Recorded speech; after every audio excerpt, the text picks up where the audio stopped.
Hello guys everyone, welcome back to my channel. সবাই কেমন আছো? আশা করি সবাই খুব খুব ভালো আছো। আমরাও বেশ ভালো আছি। যাই হোক, আজকে যাব বাবার বাড়ি, ওই জন্য বাবাইকে আজকে সকাল সকাল পড়তে বসিয়ে দিয়েছি। কারণ এমনিতে মহারানী একদিন দুদিন যদি না পড়তে বসে, পরের দিন আর পড়তে চায় না। ওই জন্য ভাবলাম তাহলে একটু বিকেলে পড়তে বসানোই যাক। মামার বাড়ি গেলে তো আর মহারানী পড়বে না, আর তখন তো পড়াতে বসতে আমারও ইচ্ছা করবে না। তা ভাবলাম এখন যখন বসেই আছে তাহলে একটু পড়িয়েই নেওয়া যাক। তারপরে বাবাই আবার সারাদিন ঘুমায়নি, ওই জন্য বাবাইকে একটু পড়তে বসিয়ে দিয়েছি। তো তারপরে তো বাবাইয়ের পড়াশোনা হয়ে গেছে, আর আমি আর বাবাই রেডি স্টেডি হয়ে নিয়েছি। আর তোমাদের দাদাভাই বলছিল যে সে 5টা সাড়ে 5টার দিকে বেরোবে। তো সে মহারাজ 6টা বেজে যায়, 6:30 বেজে যায়, আসার তো সময়ই হয় না। এদিকে আমি আর আমার বাবাই রেডি স্টেডি হয়ে দাঁড়িয়ে আছি রাস্তায়, কখন আসবে অপেক্ষা করছি। তারপরে দেখলাম এসেছে 6:30 মতো বাজে, 6:30-ও বেশি বাজে, আরও 5 মিনিট বেশি হয়ে গেছে, মানে 6:35 বাজে। তো তারপরে দেখো এখন চলে এসছে, আর তাড়াহুড়ো লাগিয়ে দিয়েছে। তো কি করা যাবে বলো, দোকানে ডাক্তার ছিল, কিছু করার নেই। আর তারপরে এই যে এখন রেডি স্টেডি হয়ে নেবে, আর আমি এদিকে সব গুছিয়ে ফুছিয়ে একদম মানে রেডি হয়ে গেছি। আর এখন মোটামুটি 6:45 মতো বাজে, এখন আমরা বেরিয়ে পড়েছি।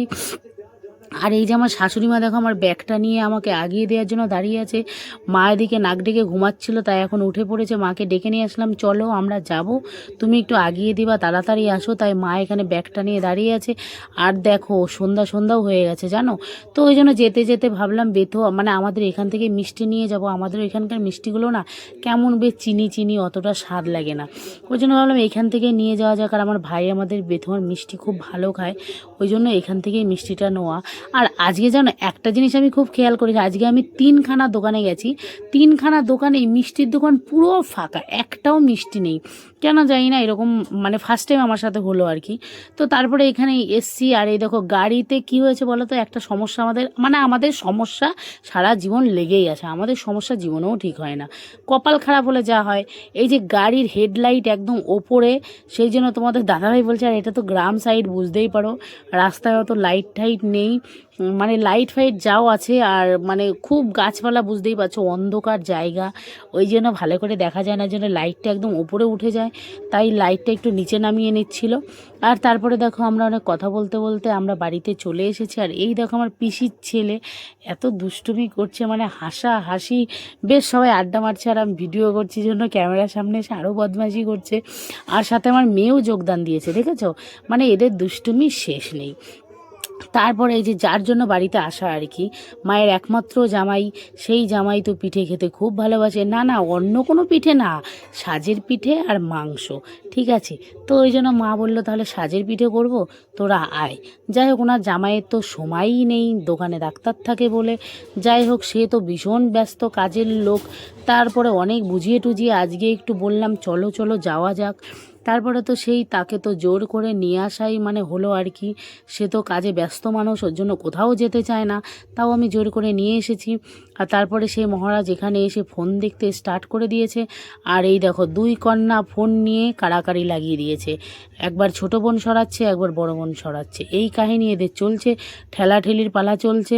যাই হোক, মাম্মাম শুধু দিদিভাইকে ঠেলাই দিচ্ছে, কারণ মাম্মাম ভাবছে পিসুটা তো আমার, ওর না, ঠিক আছে, ওটা যে ওর বাবা, ওর কোনো আইডিয়া নেই। যাক, বাচ্চা মানুষ এরকম একটু দুষ্টুমি করবেই, সেটার গায়ে লাগালে হবে না। যাই হোক, অনেক কথা বলতে বলতে আমিও কিন্তু বাড়িতে এসে 2-4টে পিঠে খেয়ে নিয়েছি। না না, 2টো খেয়েছি, 4টে না, আবার বেশি বলে ফেললাম, কারণ অনেক দিন পর পিঠে পেয়েছি, একটু তো খাবোই। সেই গেল বা ষষ্ঠীতে খেয়েছি, তারপর আর খাওয়া হয়নি, কারণ বাবার বাড়িতে তেমন বেশি আসা হয় না। আর আসলেও মা এখন পিঠে বেশি বানায় না। না না, বানায়, মানে অত আর কি হয় না, যেহেতু বাবু ভালো খায়, আমি অতটা ভালো খাই না, আর আমার বর ভালো খায়, আর আমার বর আসে না তো বানাবে কি, তাই বাবু যখন আসে তখনই মানে বানানো হয়। তারপরে এদিকে দেখো মা দুধের মধ্যে 1 কড়াই পিঠে ভিজিয়ে দিয়েছে, কারণ আমার কাকারা আসবে খেতে। তো কাকারা তো কেউ আসেনি, কারণ আজকে পূর্ণিমা, ওই জন্য ওরা কেউ বাসতলা দিয়ে খেতে আসবে না, তাই জন্য কেউ খেতে আসেনি, তাই আমাদেরই সব খেতে হলো। তাই সকালে বাসি পিঠেটা মা দিয়ে দেবে, কিছু করার নেই, আর দিয়েও দিয়েছে সকালে, কারণ এত পিঠে কি আর শেষ করা যায় বলো। তারপরে আমার ভাইয়ের বর তো মিষ্টি খায় না, ভাইও অত মিষ্টি খায় না, আমি একটি খাই, আর আমার বর তো আরও খায় না। যাই হোক, অনেক কষ্ট করে আমরা এখানে বসে আছি। না না আমরা না, মানে আমি, আর কষ্ট বলতে তেমন কষ্ট না, কারণ আমি ভেবেছি পিসি বাড়িতে যাব পিসির মেয়েটা দেখার জন্য, কিন্তু আমাকে মা যেতে দিচ্ছে না, বলছে যে বাসতলা দিয়ে যাবি না, পূর্ণিমা লেগেছে। তারপরে আমি বললাম দেখো মা, ভূতের বাপের ক্ষমতা নেই আমাকে ভূতে ধরবে, কারণ আমি হনুমান চালিসা পাঠ করতে জানি, আর একদমই হনুমান চালিসা পাঠ করব। ভূতের বাপের ক্ষমতা নেই, ভূত পেত তো আসবেই না আমার কাছে, আমি হনুমান চালিসা এমনভাবে পাঠ করব ভূত আমার থেকে দূরে থাকবে।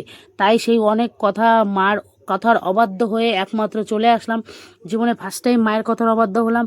না না, এর আগেও একবার হয়েছি, সেটা পরে অন্য ভিডিওতে বলবো। তারপরে পিসি বাড়িতে এসে পিসিদের সাথে তোমাদের সাক্ষাৎ করিয়ে দিচ্ছি। হ্যাঁ, এটা আমার ছোটো পিসি, ওটা আমার মেজো পিসি, এটা আমার কাকিমা, আর আগে যেটা দেখালাম সেটা হচ্ছে আমার বড় পিসি, আর আমার ঠাম্মি দেখতেই পেয়েছো তোমরা।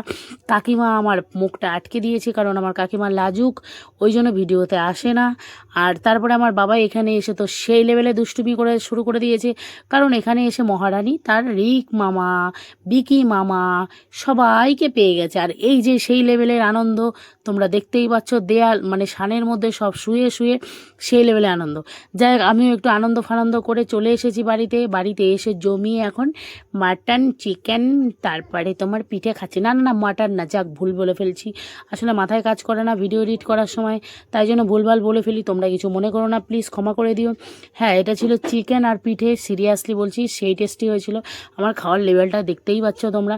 আর হ্যাঁ, এখানে 5খানা পিঠে নিয়েছি, তার মধ্যে 3খানা খেয়েছি, 2টো খেতে পারিনি, কারণ আমি বাড়িতে এসে 2টো খেয়েছিলাম, তাই পেটটা লোড হয়ে গেছে। তারপরে জল খেয়েছি, 7 আপ খেয়েছি, একটা মিষ্টি খেয়েছি, পেট আমার লোড। ওই জন্য মানুষটা মোটা হলে কী হবে, খেতে বেশি পারি না। না না, খাই, চিকেন টিকেন দেখলে অনেক খাই, কিন্তু পিঠে ফাটা অত বেশি ভালো লাগে না। তারপরে যাই হোক, ভিডিও তো করাটা মাস্ট, যেটা আমার করতেই হবে সেটা আমি করছিলাম। মাকে বললাম একটু ভিডিও ক্যামেরাটা ধরে দাও, মা আমাকে একটু ভিডিও ক্যামেরাটা ধরে দিল। আর এখানে আমি টেস্টি টেস্টি চেটে পুটে ভালো করে চিকেনটা খাচ্ছিলাম। আর হ্যাঁ, তারপরে পিঠেতে আমার জমেনি, ওই জন্য বাবুকে বললাম একটু মুড়ি এনে দাও, তাই মুড়ি দিয়ে খাচ্ছিলাম।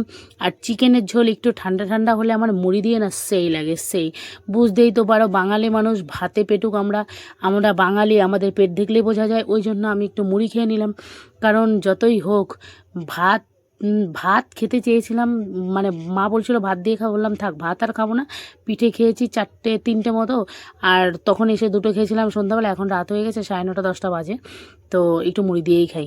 তারপরে যাই হোক, রাত ফাত হয়ে গেল, আর ভিডিও করা হয়নি। পরের দিন সকালবেলা দাদুবাড়িতে গেছি, অনেক নারকেল টারকেল পেরে এনেছি, সেই কাহিনী পরে বলছি। তার আগে তোমাদের দেখায় আমার বাবু এই পুকুরের মধ্যে নেমে আমার জন্য কত শাক তুলেছে। আমাদের পুকুরে কত শাক, কত রকমের শাক আছে জানো, 4-5 রকমের। হেলাঞ্চে শাক, তারপরে ওই রক্ত হয় কি বেশ, কুলেখাড়া শাক, বৌটুনি শাক, তারপরে তোমার কলমি শাক, লাউ শাক, কুমড়ো শাক, অনেক শাক আছে আমাদের পুকুরে। যাই হোক, অনেক বক বক করতে করতে আমি একটু বাজারে যাচ্ছিলাম, কারণ আমার পিসির মেয়ের জন্য একটা জামা কিনবো। তারপরে দেখো আমাদের গ্রামের ভিউটা তোমরা দেখতেই পাচ্ছ, কি দারুণ বলো, সেই লেভেলের সুন্দর, কিন্তু বললাম না আমাদের গ্রামটা অসুন্দর বলছি, মাথা বুঝে বললাম মাথা খারাপ হয়ে যায়, সুন্দর সুন্দর, অসুন্দর না, সরি সুন্দর।